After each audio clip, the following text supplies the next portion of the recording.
Otep à tous, bien-aimés frères et sœurs. Nous devrons... j'ai parlé de la question de Zelensky et de Trump. J'ai fait ma petite analyse. J'espère que beaucoup parmi vous sont d'accord avec moi. Maintenant, nous allons regarder quelles sont les conséquences.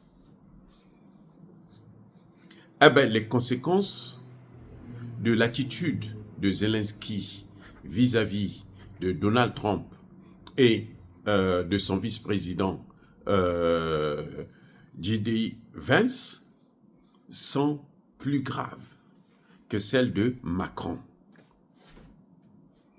Macron n'a pas été chassé. Macron, on l'a laissé partir. On l'a reçu, on l'a laissé partir. Zelensky a été chassé.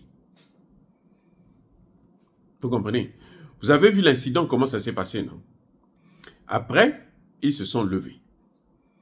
Il était question qu'ils aillent maintenant discuter en privé, les amis.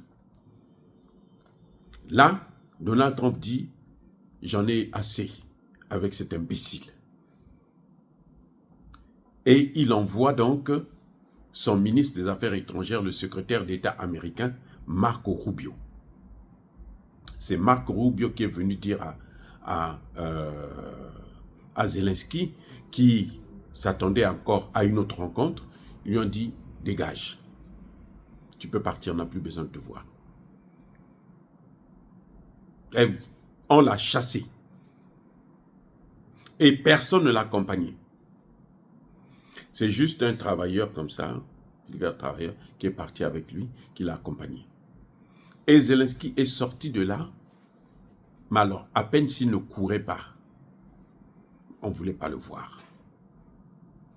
C'est pour ça que vous avez vu, juste après, Zelensky a fait son tweet sur X, où il disait que il remerciait maintenant le gouvernement américain. En trois phrases ou 4 phrases seulement, il a utilisé les remerciements au moins 8 fois. Merci à M. Trump, merci à l'Amérique, merci au peuple américain, merci, merci, merci, merci, merci, merci. Ici, aux États-Unis, les républicains sont clairs que ce voyou est venu manquer du respect à notre président. Et nous, on ne tolère pas ça.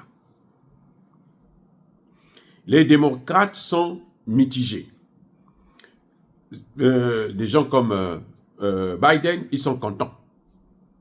Mais il y en a des démocrates qui disent que non, non, non.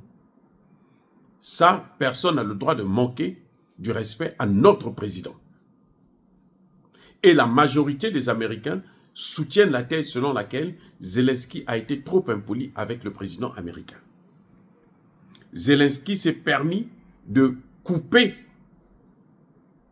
la parole au président américain. Le président parle, lui aussi parle. Le président parle, lui aussi parle. On n'entend rien.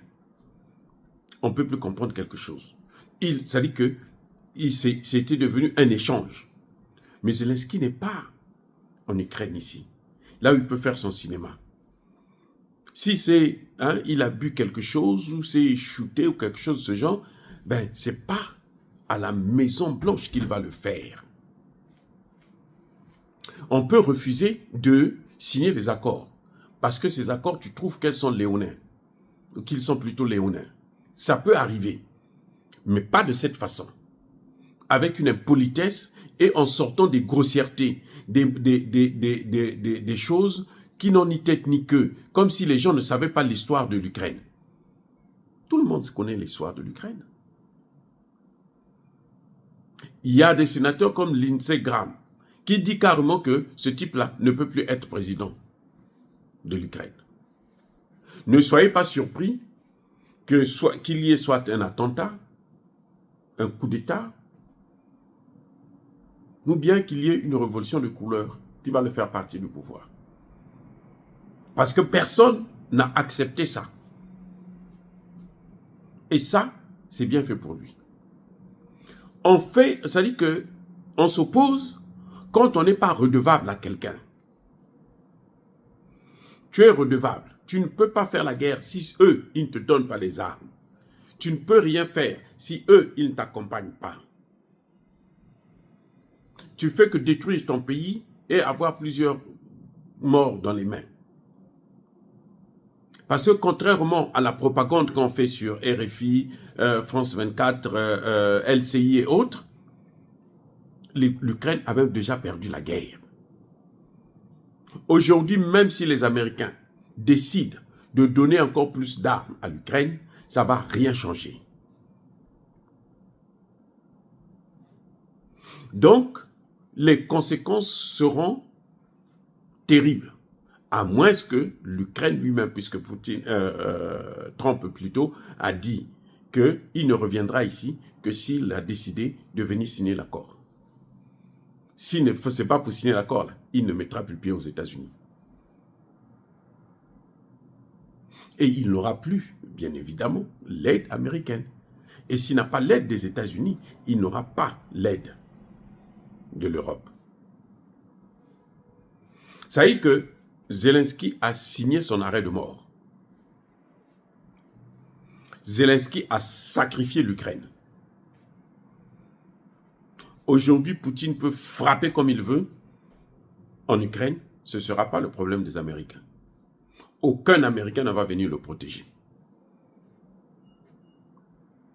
Vous voyez là où je vais en venir. C'est ça le problème. Et ça, c'est quelque chose qu'il aurait pu éviter. Parce qu'on n'est pas là pour jouer avec lui. Non. Non, non, non. On n'est pas là pour jouer avec lui. On est là pour faire le business. Trump, c'est un businessman. L'Amérique profonde l'a laissé prendre un second mandat là, pour venir corriger les erreurs de Biden, qui a alors sacrifié, qui a mis à mal le dollar. Il fallait quelqu'un qui peut venir avec d'autres. C'est pour ça qu'il est gentil avec Poutine. Ce n'est pas parce qu'il aime Poutine. Non, ils sont fous éperdument de Poutine. D'ailleurs, s'il a l'occasion de lui tordre le cou, il va le faire. Mais il a besoin de Poutine.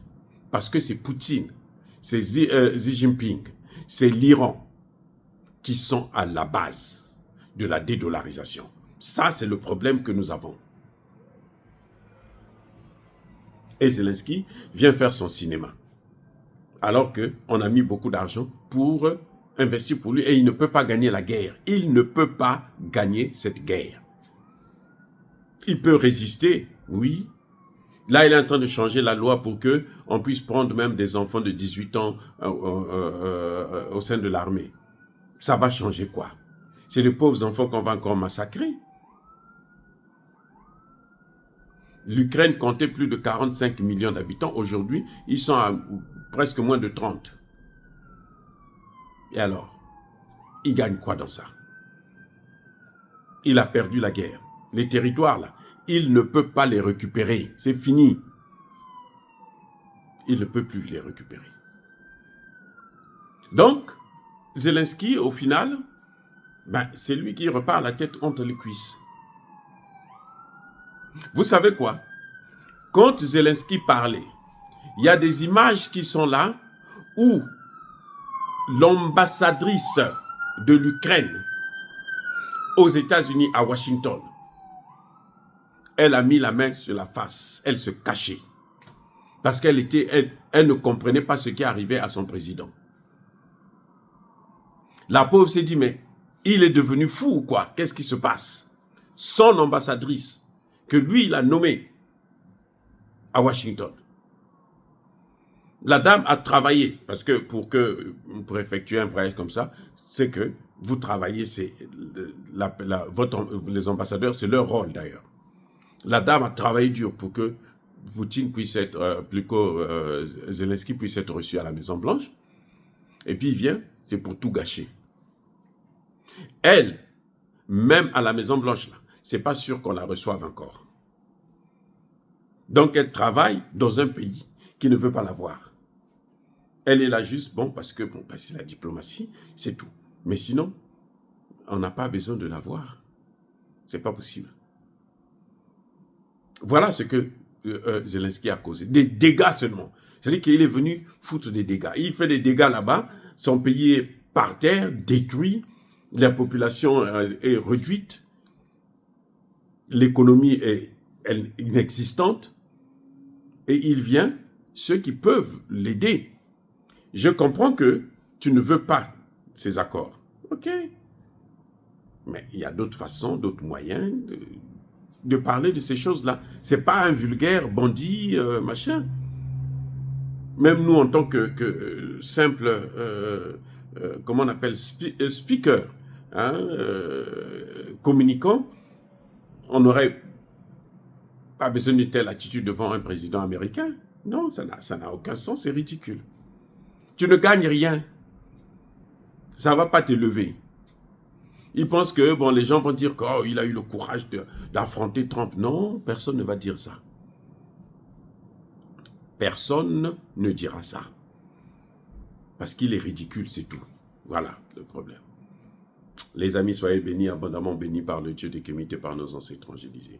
Mais que tous ceux qui persécutent le continent africain le pillent et le déstabilisent, qu'ils soient noirs, blancs, chinois, arabes, juifs, indiens ou qui qu'ils soient punis, maudits, foudroyés, neutralisés, écrasés, effacés par le Dieu des Kémites et par nos ancêtres évangélisés. Vive l'Afrique éternelle, j'ai dit et j'assume.